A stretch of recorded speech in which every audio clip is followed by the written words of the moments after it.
Yeah, I'm Joshua. As Tara said, I graduated in 2018 from the illustration department with a minor in graphic design. And yeah, I wanted to just kind of share a few things that you've probably heard before and your professors have probably told you, but because I'm a new person, you're probably going to listen to me this time. But yeah, before that, I guess I'll just share just a bit of the work that I've done in the past.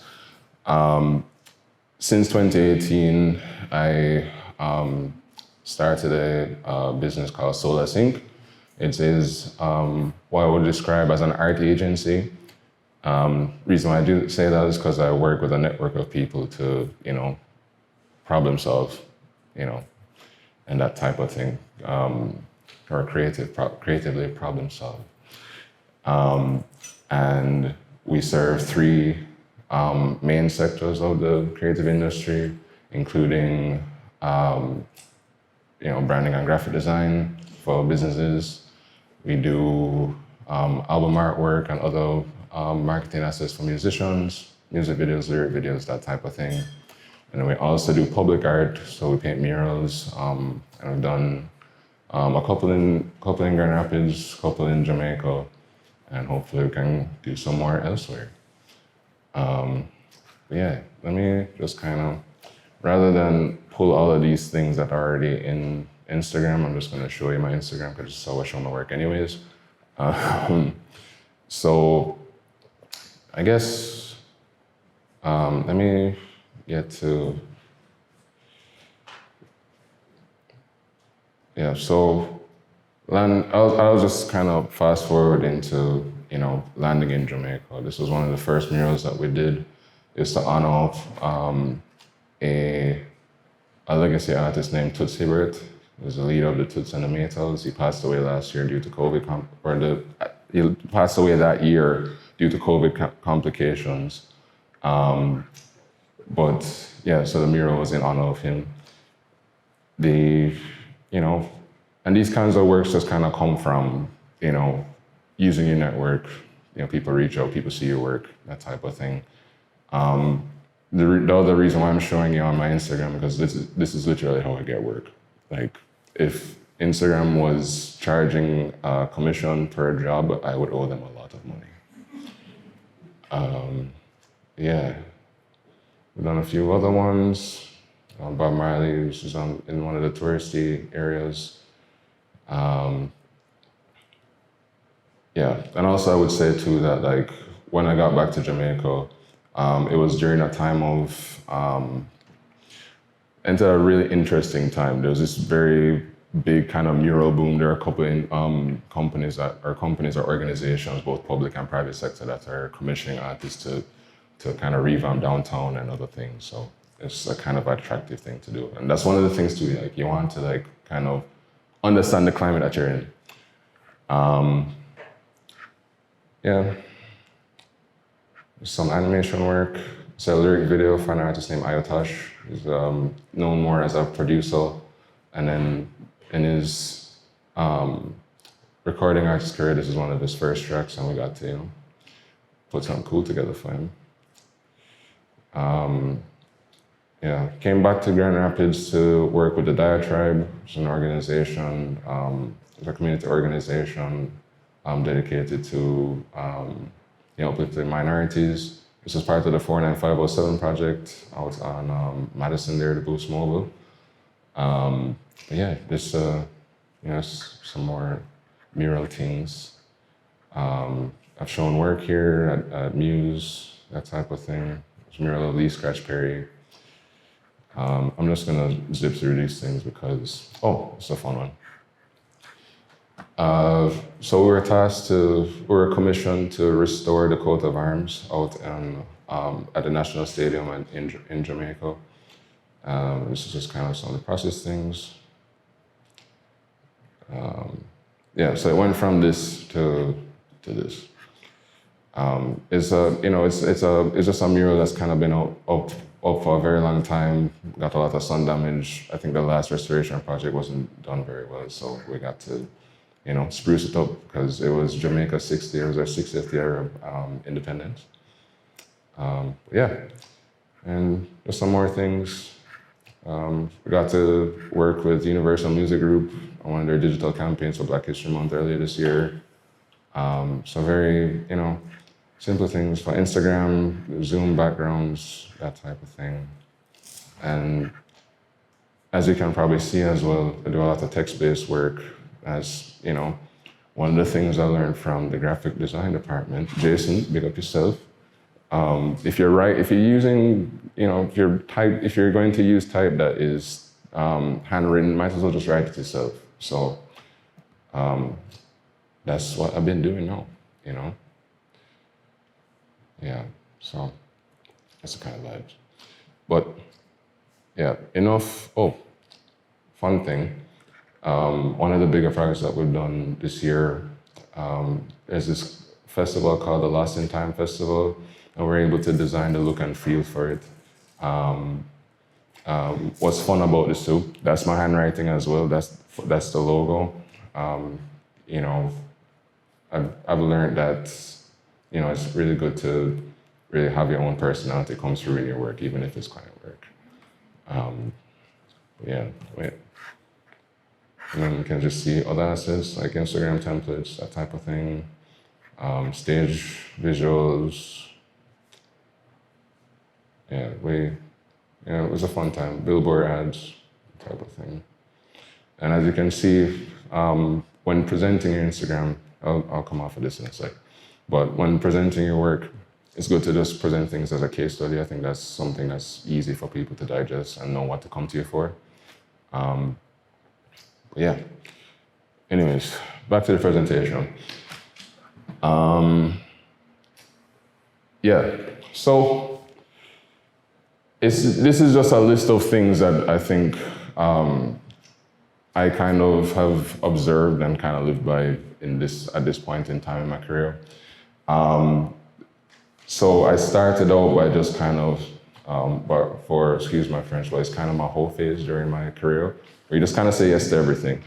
You do, within reason, allow yourself to, figure out the things that you want to do, the things that are, within your wheelhouse, but take your time and narrow down to the things that you really want to do over time. And at that point, and yeah, in a sense, you're paying your dues. You kind of do things that you don't really want to do because you want to make ends meet. And also this perspective is for people who are seeking to be self-employed and have their own thing going on. So, yeah. Then, after saying yes to everything, you say no to everything. You start to get picky and you raise your prices, start to take yourself a bit more seriously, you have a bit more credentials behind your back. And it's better for your state of mind to not say yes to everything after a while. Yeah, money is serious, people are fearful of selling out and XYZ, but the reality is that you paid good money to invest in your education, to make art in whatever capacity you are. I mean, people say, well, art ruins, or money ruins art and XYZ, but how was the Sistine Chapel painted? How were things made? It's because people threw money at artists and people that could do the things. So, learn how to negotiate and talk about money. And there's also this impression that, artists don't know how to talk about money, so it's easy for, business people or whoever you're working with to feel as though they can take advantage of you. You want to protect yourself. So as much as it gives you anxiety and all that, be serious about your finances, especially if you're seeking to be self-employed. If you're responsible for your own earnings, it's important. Find your people. And this is all not in any particular order either. There's no point if you don't have good people around you. It makes life a lot easier. I'm very blessed to have a lot of very good people. My mom, I have really good friends that, I'll support what I do and I support them in what they do. I don't think it's possible to function in a community, in an industry, if you don't have, a good support system. Create a playground, and this is something that I kind of really became to understand when I came to Kendall.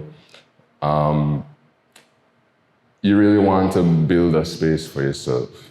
It's not necessarily a physical space, but build a space that the parameters of, create rules for yourself and then expand on those things. And that can be applied to how you present yourself as a business owner, but also as an artist and how you make work. I would say that I learned a lot in class here, but then there was also a good chunk of time where I had to figure out, all right, well, how does this apply to me? So I had to spend a lot of time unlearning a lot of things. But you can't jump into it not knowing the things. You have to learn the parameters and then create your own. Focus on creating systems rather than goals. And by that I mean each goal, understanding that, things, there are patterns and there are things that can be applied to other things. For me, I started in illustration, but then even just how I take on different jobs, how the playbook or the script in how we navigate certain projects, then, we started doing murals. All right, how does this apply to the mural thing? Create a system. The system allows for you to, kind of just pop in, just move things around rather than having to start everything from scratch. When it comes to goals and things, for example, if I want to work with a coffee shop and do branding for a coffee shop, what is the playbook for that? You can kind of also look at things that, that were successful for you, and we just kind of reverse engineer those things. It's good to write these things down as well. That way it's just makes your life a lot easier rather than, I don't like double work. So try to transpose the options. Humble yourself. And here's the thing about humility. I think that there is a misconception or a misunderstanding of what humility is. And my understanding of humility is knowing your place. Humility is not downplaying what you do or self-deprecating or anything like that. That's performative, in my opinion. I was on that for a while, but I catch myself every once in a while, even just like today. But the reality is if you are the president of the United States, I'm not going to be like, oh no, I'm not the president of the United States. No, you're literally you have the button, That's okay. But it's good to, don't let people make you feel as though you shouldn't, talk about these things.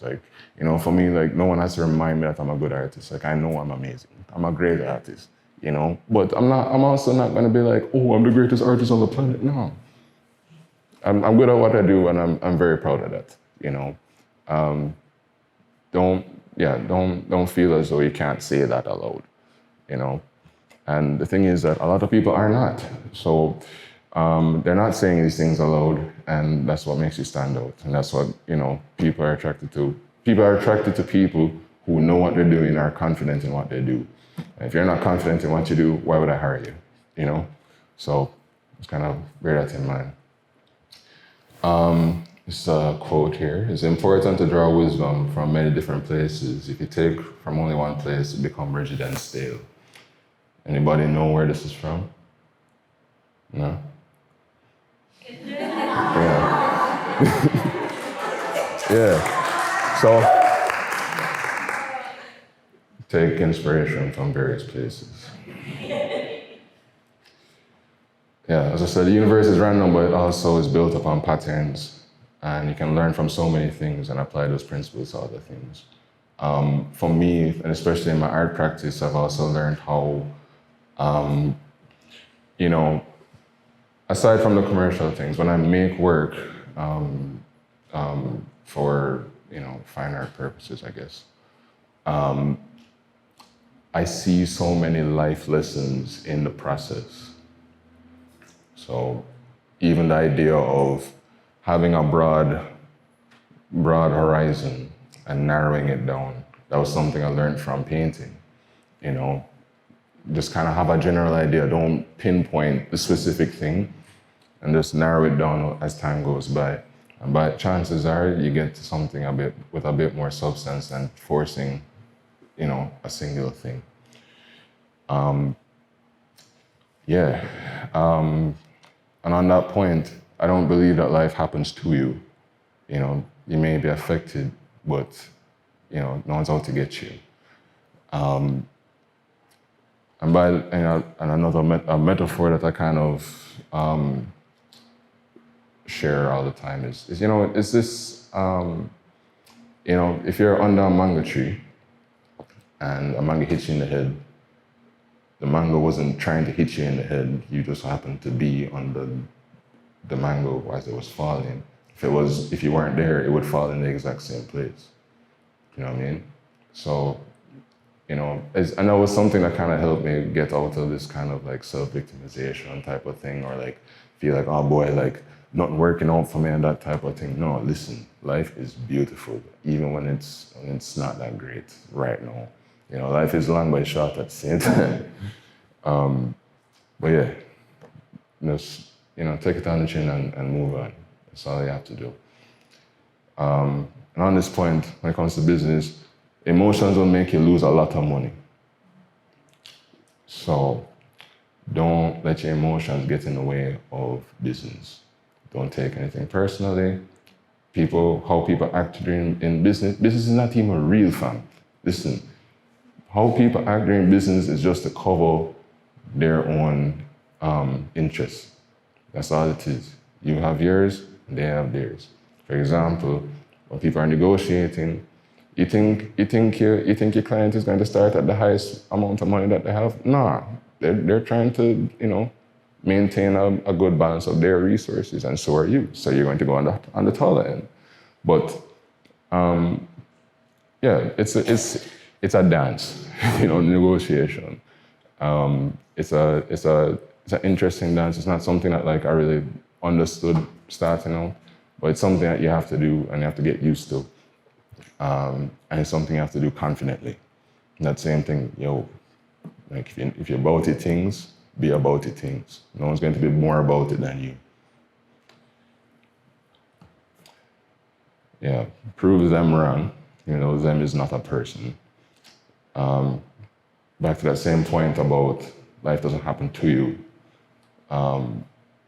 And the thing is, I don't even feel as though like, even when people act maliciously, it's not even them. It's just like, it's enough times it's just a trauma response and it doesn't have anything to do with you. You know what I mean? So that's what I mean. It's not a person. It's an idea. It's a thought. It's not something that is real. Even as real as it feels. Yeah.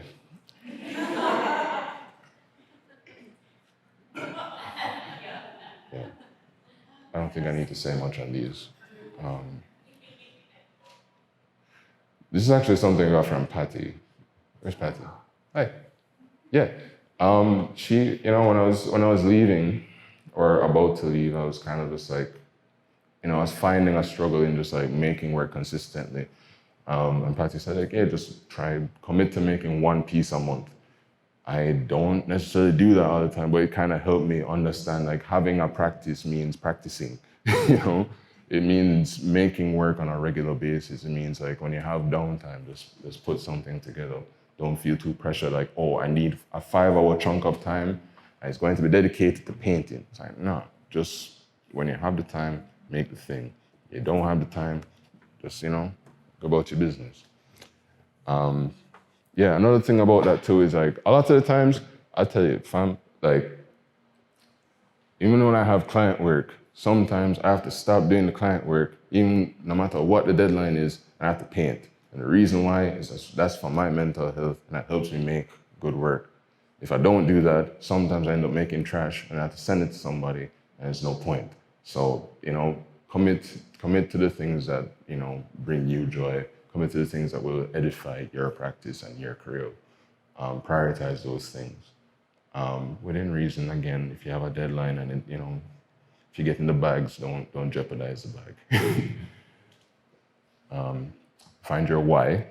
I'm sure this one is, a little bit on the heavier side. Because spend hours on this one. I'm not going to stay super long. Back to the point, having a broad perspective and narrow down as time goes by. My why has shifted so many different times. And I'll share a bit of it.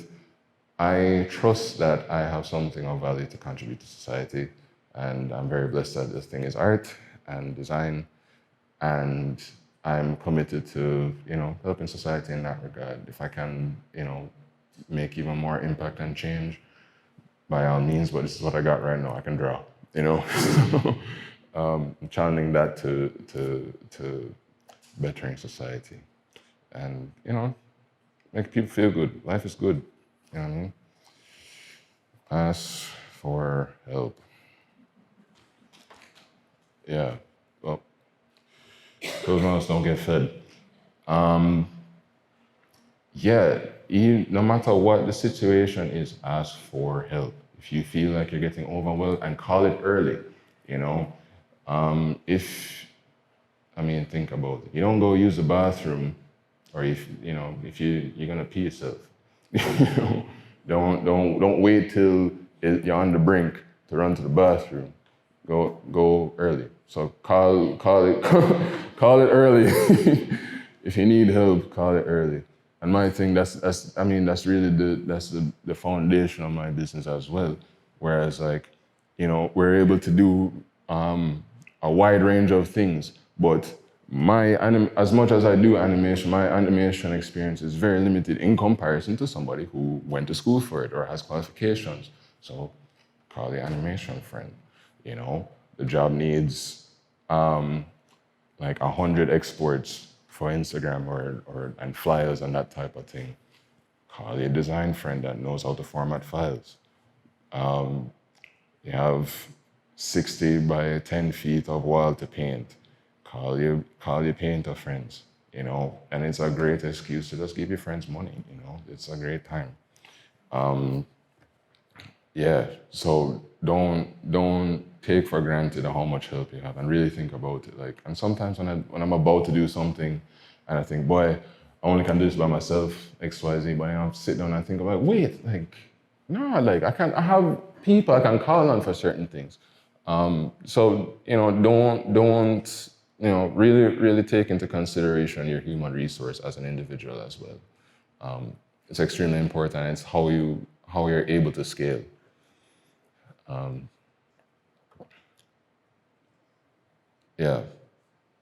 Your first audience consists of people that you're in your immediate circle. The last thing you want to do is to neglect those people. When I started to sell artwork a bit more aggressively, it was most of my friends buying the work, and then their friends see the work, and you kind of have that snowball effect. Don't take for granted, or don't think, oh wait, I need to get to this person. There's a route to get to the kinds of people that you think your work needs to be in front of, or the people that you want to work with. Work your way up, take your time, and don't take the people that are in front of you for granted. You have to, as I said, you're a full human being. You're not all just work. Take care of yourself. Make room for love as well. In all forms, you're not a robot. And especially if you're a single person and you're driven and you want to build things for yourself and that type of thing, make sure that you're making room for don't get hard on the people around you. Embrace and be nice to yourself and be nice to other people. All that being said, live a full life. By that, my mom and I've had this discussion when I was kind of not doing so hot. I'm one of those people. I'm very like, let's get those things done, X, Y, Z. But the reality is that, you have all this time in your life. A third of it is you sleeping, and you're going to spend the rest of it working from? Nah, that kind of lame still. you know, you need to have time to eat. You have to have time to sleep and make room for recreation and spending quality time with the people around you. The goal is not to make all the money that is humanly possible. It's to have a full life. What's the point if you don't have, you don't have the energy to like live? It's a critical thing to really enforce living a well-rounded life. And it's my last point. What is feel can't be unfeel, which means what is yours will always be yours. And this is something that's kind of brought me a lot of peace too, where I feel as though, you get a lot of anxiety about like your goals and wanting to achieve certain things and very like specific things. But the reality is that, you may not know what you need. You know as what you want, or you might feel like you know what you need, but there are a lot of exterior forces. And if you believe in predetermination, you understand that like there are only so many choices that are within your power. Things that are yours are designed to be yours, and they will be yours, and they're already yours. Time's not linear. But yeah, thank you. That's it.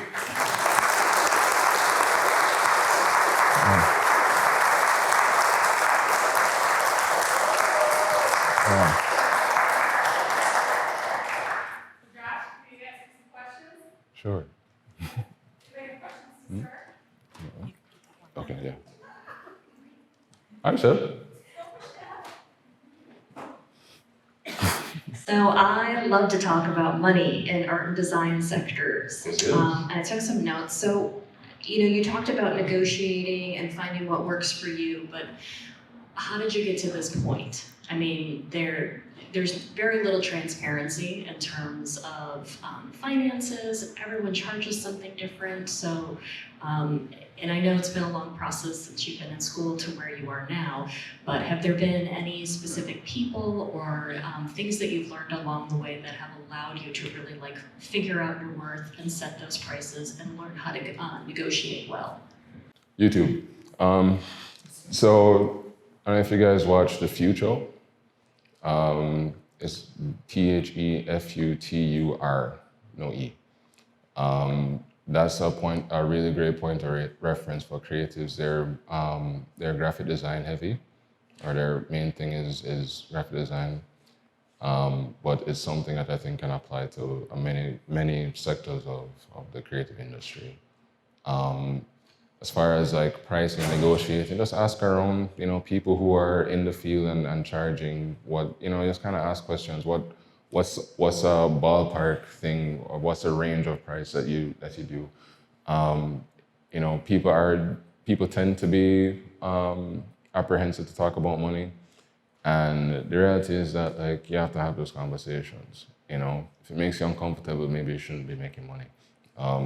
The reality is that like you have bills to pay. For me, I kind of think of it's not necessarily that, oh, this thing costs this. It is how much value I'm giving to my clients at the end of the day.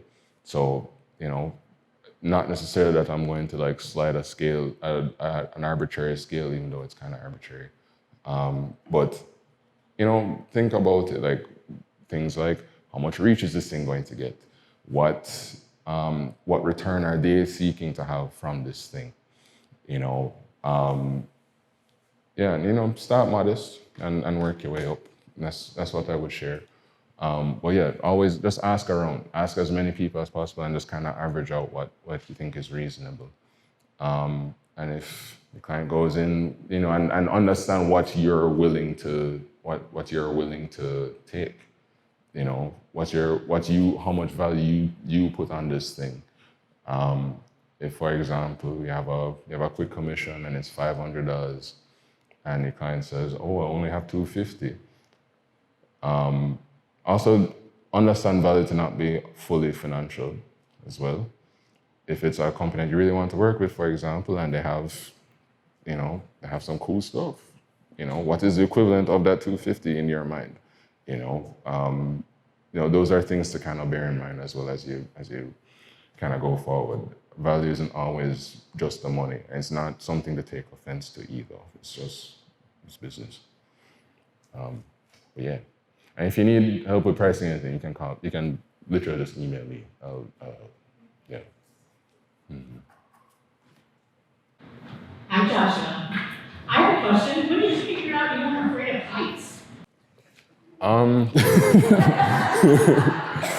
Yeah, I don't know. I don't know. I don't know. It was just kind of like, it's the job. You have to, I have to get to there. Let me get there. There seems pretty high, but yeah, that's pretty awesome. Yeah, thank you. Hi, Joshua. Thank you so much for these bits of wisdom. I brought my drawing learn class. Some of them had to leave, some are still here. Most of these students are in college for the first time. This is their first semester, their first, what week are we on? Fifth week? We're on the fifth week already? Thinking back to when you were just starting out at KCAD, what little things can you share with these students? What kind of advice do you have for them as they continue in their careers? These are students who are in many different majors: fashion studies, product design, graphic design, studio arts, illustration. So what general advice do you have for them? Drink water. Yes, take care of yourself. That's the first thing. It is a priority. Take care of yourself. And here's the thing. When you're just starting out, this is kind of it's kind of a set for how you move forward. It's probably going to be the best condition you'll ever be for the next 4 years. So if you're starting out bad, let's fix that, please. And also, this is sponge time. It's time to soak up as many things as possible. As I said, I was in the illustration department, but I spent a lot of time in graphic design. I spent a lot of time in the wood shop, building things there in the flex lab and that type of thing. All those things now inform my practice as it is today. So back to the point about building your playground and seeing what your parameters are. You have the most resources that you'll ever have for not free, but free. You know what I mean? You're not seeing the money leave. Yeah, like you pay good money to come here. Take advantage of it. Mm-hmm. Hi, Nicole. Joshua, can you talk about some of the things that you did while you were a student that helped you make connections professionally? Well, KCAD is a great community, but there are other communities. You're in Grand Rapids if you're from out of town, you're in Grand Rapids for 4 years, or however long that you're here. There are a lot of communities and a lot of organizations that you can tap into while here. Some of them, me personally, I've met them through Candles directly, but also literally just me walk. I'll tell you a story. Story time. So 2016, Ayana was here for this. 2016, I should have been second year or in the second year, and I hear about this thing called First Fridays, Avenue for the Arts. And well, the reason why I heard about this is because me with my dumb little class assignments, I just walked down the Vision because I went in, was it the Vertigo, the record shop, saw some artwork in there, so I was like, oh, can I bring my work? You come see. Sure. Bring it. Doesn't want it. So, you know, hobbling down Division with my portfolio full of paintings and drawings and whatever, and then end up at this place called Smoking Jays. It's a smoke accessory store, and that was my third stop. I went to like maybe 2 other actual galleries, and then went there. I was like, hey, can I show my work? And he's like, yeah, sure. Well, first Fridays, you can show next month. Sick. And that was because I asked. That's it. And that was the start of my art career. So, you know, don't be afraid to ask questions. The worst thing that I can say is no, you know. Yeah, and people are willing to help you. Yeah. That's my little notes. Oh. Mm. Mm-hmm.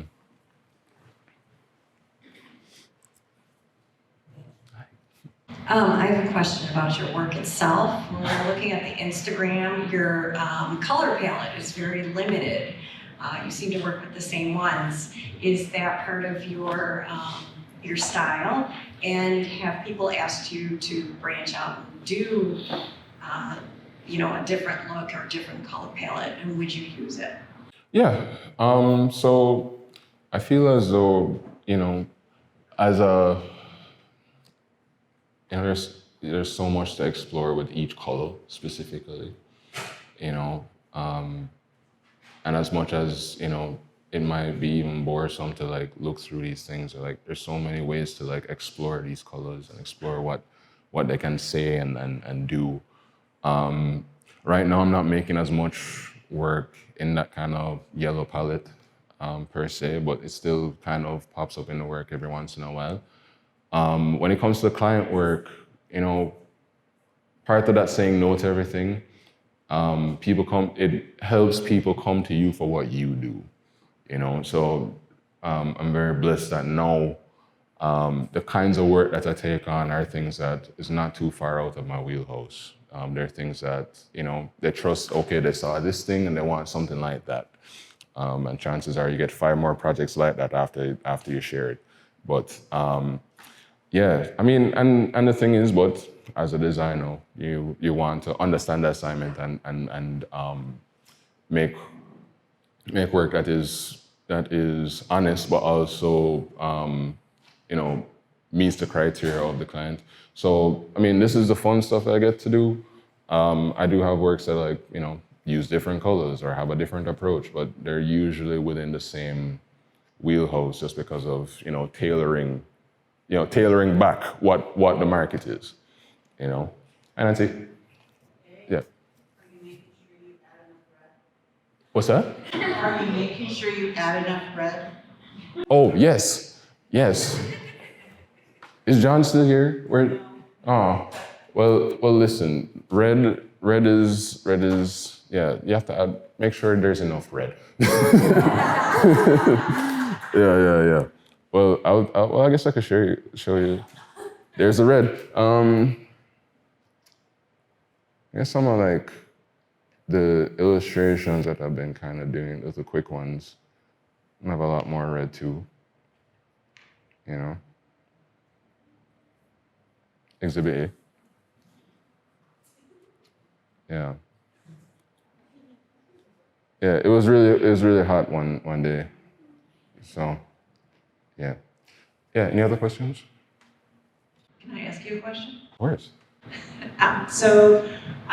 Looking at some of your successes along your path and seeing some of your work in and around our community, you often have a social justice theme or concept around your work. Can you talk to us a little bit about that?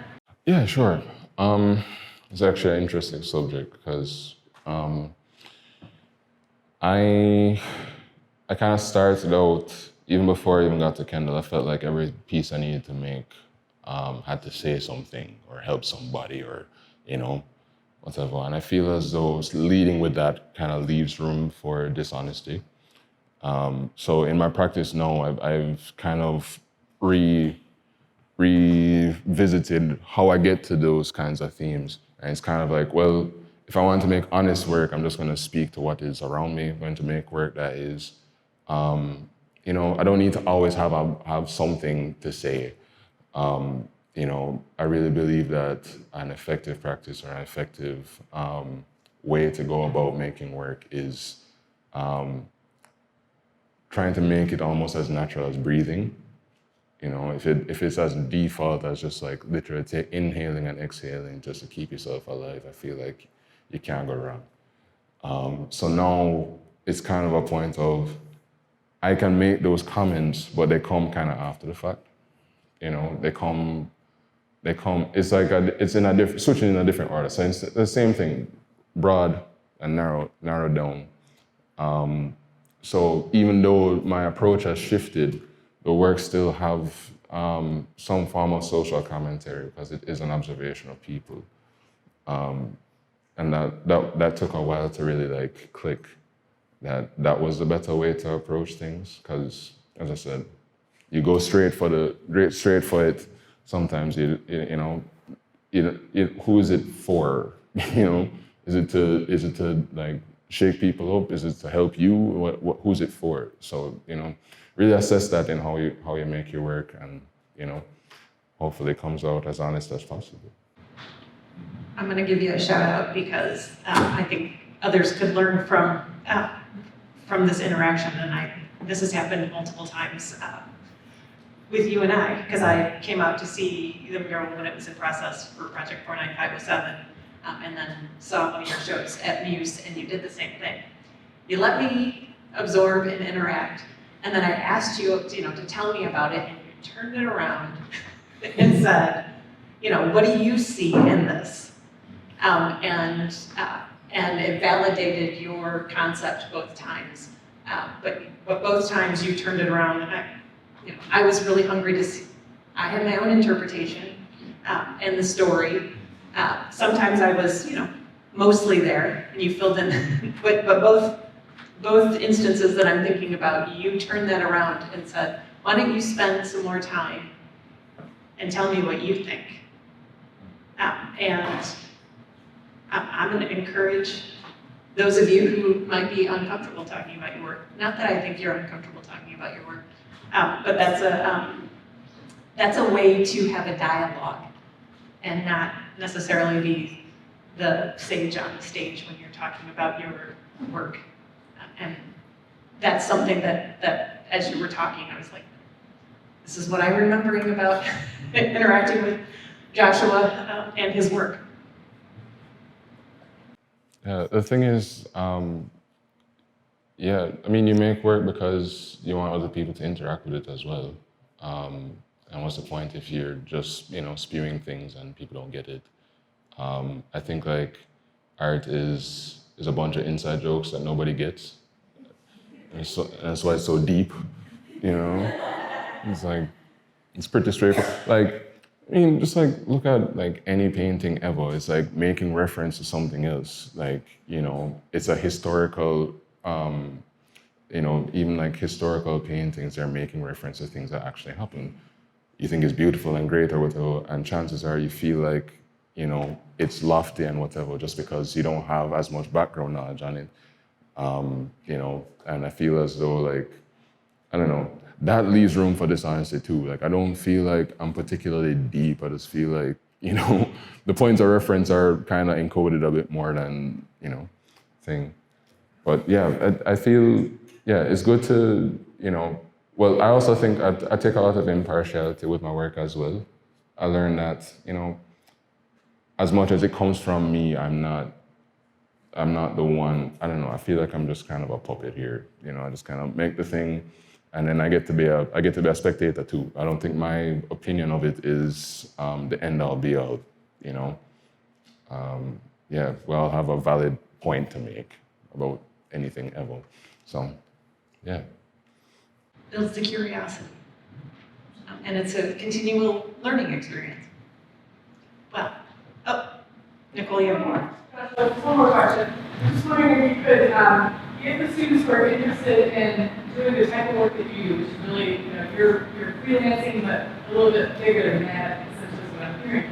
Can you give a little bit of understanding of how does your week break down in terms of making work promoting your work, negotiating those contracts? What does that look like for you on a weekly basis? So, you know, I go through, I'd say seasons, but I also can see where, you know, my life has a lot less structure than it needs to. And that's something I'm working on now too, is like, you know, making sure that things are, I dedicate time to do this thing, I dedicate time to do this. So I have like alarms on my phone, for example, to like check emails in the mornings. I have a dog and, you know, he has to walk in the morning. So we run every morning for the most part. And I have to dedicate time to those things. You know, create and don't feel like, oh, I need to make a full timetable for myself and dedicate to that. Narrow down, right? So I don't feel as though I'm the most organized person on the planet, but I also need to understand what things work for me specifically. So I encourage you all to do that as well. What works for you, creating a schedule around your own sensibilities and what things you kind of default into. And that way you kind of, you know, you can beat yourself up less about not sticking to a schedule because, I mean, you made it, you know. But yeah, just make the time. And yeah, it is like, you know, slot, you know, you have a schedule of which classes you need to go to, bar that. Just put life things in there, you know. Yeah, like drink water, yes. Listen, I go to the beach twice a week on a great week. You know what I mean? And I really want it to just be a space, and I have to make time for that, you know? And it also helps me keep things in check too. I'm not dragging on projects because like, no, I need to go to the beach this evening, so work needs to get done, you know? But yeah, do like schedule for what works for you, but make the time. Half of being a creative, half of being someone who's an artist or being self-employed is being a business person, and you need to dedicate half of your time working to that, at least. You know, want to sit down and paint all day or draw all day or make things all day, but you know, my cousin says it's best.